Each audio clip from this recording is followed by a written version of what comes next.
नाम से इस परिसर में गौरव की अनुभूति होती है। सम्मानीय कलेक्टर साहब श्री रोहित सिंह जी हमारे बीच विराजे हैं। हम सभी उनका अभिनंदन करते हुए हर्षित हैं, उन्हें यहाँ पाकर हर्षित हैं। राम नाम दुपट्टे से अभिनंदन करेंगे। यह अभिनंदन नहीं, यह ऊर्जा है जो उनके द्वारा हम सभी को प्राप्त है। यह स्वागत करेंगे एसडीएम साहब का। दक्षिणे लक्ष्मणो अस्य वामे च जनकात्मजा पुरुतो मारुतिर्यस्य तम वंदे रघुनंदनम। जिसके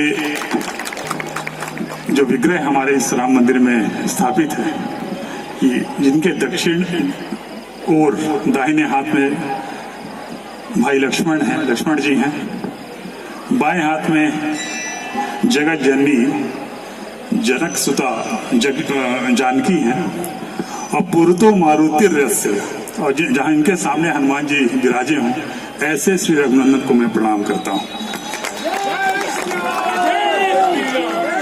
यह हमारे इस राम मंदिर परिसर में बहुत बड़ी जिम्मेदारी देने का प्रयास मंच संचालक महोदय ने की है, मार्गदर्शन देने की। बिल्कुल भी वो क्षमता मुझ में नहीं है। राम ही आदर्श हैं, राम ही ध्येय हैं, राम ही मार्ग है और राम ही मार्गदर्शन है। इसमें और कुछ कहने की आवश्यकता नहीं है। और आज किसी सज्जन से मेरी बात हो रही थी, तो अचानक एक संवाद हृदय में आया। एक बात हम लोग करने लग गए कि राम की चरित्र की जब बात आती है और राम मंदिर परिसर में जब हम लोग खड़े हैं, तो उसकी प्रासंगिकता और ज्यादा प्रमाणित हो जाती है कि राम का चरित्र ऐसा है कि राम का नुकसान आप कर देंगे तो राम कभी कुछ नहीं कहते हैं। राम को कभी चिंता नहीं होती उनके नुकसान की। जब भरत जी, क्योंकि दीपावली का अवसर था, अभी है, मेरा मन था कि दशहरे पे भी आऊं, मेरा मन था कि मैं दीपावली पे भी आऊं। हुआ कुछ यूं कि दोनों ही अवसरों पे आना नहीं हो पाया। तो मैंने कोशिश की समझने की ऐसा हुआ क्यों। तो हम सब तो राम के अनुचर हैं, तो पहले जब राम का चरण पड़ेगा तब जाकर के अनुचरों का चरण पढ़ पाएगा। तो पहले जब राम का आगमन हो गया दीपावली में, और जब 11,500 दीपक जब इस राम मंदिर परिसर में जलाए गए, तभी उसके बाद हम सब लोगों को अनुमति मिल पाएगी ना आने की। तो हम लोग बात कर रहे थे कि उस संवाद की जो मन में आज आया कि जब भरत जी चले रामचंद्र जी को लेने, ये राम जी को, माँ जानकी को, लक्ष्मण जी को, कि चलिए वापस, तो मची खलबली। उन्होंने जो व्यवस्था बनाई थी कि अगर जो भरत गए और राम को लेके चले आए तो वहां क्या होगा लंका में, वो व्यवस्था कैसे बनेगी। तो आपस में विचार विमर्श होने लगा, जैसे आप सब करते हैं।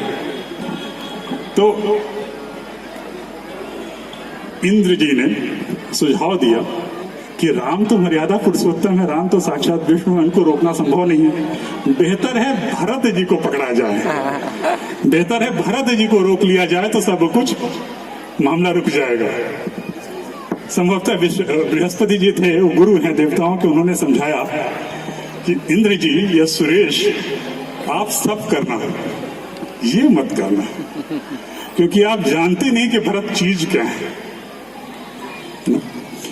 भरत का थोड़ा सा भी नुकसान जो हुआ, तो राम को बर्दाश्त करना किसी के बस की फिर बात नहीं है ना।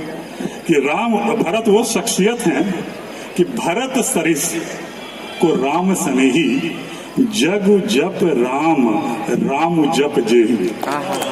पूरा जगत जिस भरत को जपता है, राम को जपता है, वो राम भरत को जपते हैं। ऐसे भरत का चरित्र है, उनको टच मत करना आप गलती से। और उन्होंने यह भी कहा कि सुनो सुरेश, रघुनाथ स्वभाव,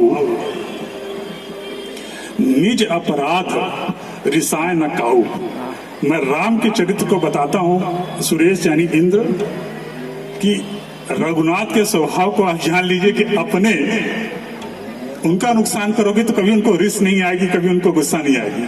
पर जो अपराध भगत कर करई, राम रोष पावक सो जरे। अगर आपने उनके भक्त का नुकसान कर दिया तो वो क्रोध राम का अग्नि के समान होगा और भस्म करता चला जाएगा। तो वो टच मत करना भरत जी को।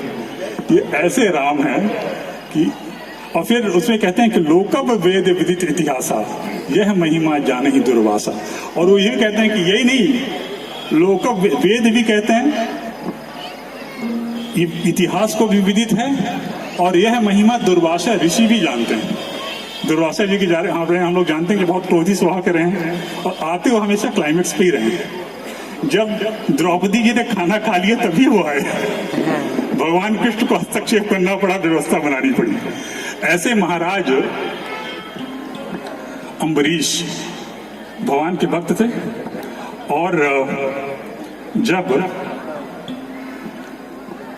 दुर्वासा जी को आना हुआ तो संदेश उनके पास गया, और महाराज अम्बरीश, कोई बोर तो नहीं हो रहा है? नहीं। महाराज अम्बरीश भगवान के भक्त थे और एकादशी का व्रत करते थे।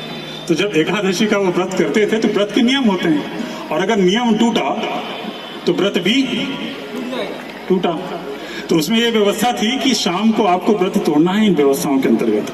अब दुर्वासा जी का संदेश आया, पहुंचा कि वो पहुंचने वाले हैं, तो महाराज स्वागत में जुड़ गए।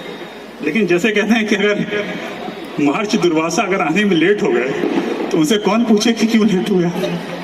समरथ वो नहीं दास दोष गोसाई, रवि पावक कोई तो बोले, सूर्य सर की नाई। तो अब वो तो सर्व समर्थ है दुर्वासा जी, उनसे कौन पूछेगा? अब वो लगे व्यवस्था में, और होने लगा लेट, तो लगा कि अब करें क्या। तो अब उनके सामने धर्म संकट ये, अगर कुछ खाते नहीं तो व्रत टूटता मतलब पूरा नहीं होता और भंग होगा, और अगर कुछ खा लेते हैं तो दुर्वासा जी के स्वागत में रंग में भंग पड़ जाएगा, उनका कोप भाजन करना पड़ेगा। ऐसी स्थिति में करें क्या? तो सभी जो समाज के मनीषी थे, विद्वान थे, चिंतक थे, धर्मज्ञ थे, धर्मनिष्ठ थे, धर्मात्मा थे, सबको बैठा करके उन्होंने पूछा कि अब क्या किया जाए। तो एक रास्ता निकाला गया, उसमें कहा यह गया कि आप कुछ ऐसा करिए कि आप खाएं भी नहीं और कुछ खा भी नहीं, तो बेहतर है कि पानी आप पी लीजिए। तो पानी अगर आपने पी लिया तो व्रत भी आपने तोड़ दिया, और आपने कुछ खाया नहीं तो उनका कुछ अपमान नहीं हुआ। तो जैसे ही महाराज अम्बरीश ने जल पान किया, एक घूंट किया, दुर्वासा जी प्रकट हो गए। अब उनका क्रोध अपने साथ में आसमान पर एक तमतमा गया माहौल, और लगे वो श्राप मुद्दा में आने। तभी अम्बरीश जी ने हाथ जोड़ा, ध्यान मंद भगवान विष्णु को स्मरण किया कि अब सौंप दिया इस जीवन का, सब भार तुम्हारे हाथों में है, गीत तुम्हारे हाथों में, और हार तुम्हारे हाथों में। इतना हुआ नहीं कि सुदर्शन नाचने लग गया सामने। अब दुर्वासा जी ने देखा कि ये स्थिति कैसे बन गई, कि सुदर्शन कैसे आ गया। तो दुर्वासा जी चिंतित कि ऐसी स्थिति कैसे बनी, अब क्या किया जाए। तो फिर वो भागे कि सुदर्शन है किसका, पहुंचा जाए सुदर्शन धारी के पास में। वहां गए, उन्होंने बोला कि महाराज ऐसी ऐसी स्थिति, मेरा अपमान हुआ और इसलिए मुझे क्रोध आया और ऐसी स्थिति बनी। बोले नहीं, वहां गलत हो गया, मेरा भक्त मेरी भक्ति में लीन था, ठीक है। तो अब बोले कि अब रास्ता क्या है, उसको रोकिए। तो बोली कि मेरे बस में मेरा सुदर्शन हो तो मैं रोकूं, ये तो सुदर्शन है मेरे भक्तों के बस में है। आप जाइए और उनसे महाराज अम्बरीश से प्रार्थना करिए। दुर्वासा ऋषि आए, उन्होंने भूल महसूस की, महाराज अम्बरीश ने उनका विधिवत स्वागत किया, सुदर्शन ठंडा हुआ और वापस गया। तो भक्त भक्त भगवंत गुरु चतुर नाम बपु एक, जाके पद वंदन किए नासत विघ्न अनेक। ऐसे भक्त के भक्त को हम सभी आज इस अवसर पर प्रणाम करते हैं, साष्टांग दंडवत करते हैं। वो हम सबका मार्गदर्शन प्रदान करते रहें, करेली का, नरसिंहपुर का, पूरे जगत का मार्गदर्शन प्रदान करते रहें। और जैसा हम लोगों ने कहा कि भगवान को कभी अपनी चिंता नहीं होती, तो भगवान की चिंता करने की जिम्मेदारी हम सब लोगों की है। तो ये जो राम मंदिर परिसर के पुनरुत्थान पुनर्जागरण का जो बेड़ा आप सब लोगों ने उठाया है, उसके लिए आप सब लोगों को बधाई, ढेर सारी शुभकामनाएं। यहाँ का आभा मंडल वापस लौटे साहब का। एक टोपी आदरणीय आचार्य जी का भी आप ये ऊर्जा की जो मंदिर परिसर में आए हैं, मैं पुनः अभिनंदन कर रहा हूँ, वंदन कर रहा हूँ सम्मानित कलेक्टर साहब का। आपका मार्गदर्शन रहे, आप ऐसे ही हम सभी युवाओं को उत्साहित करते रहें, ऊर्जा देते रहें।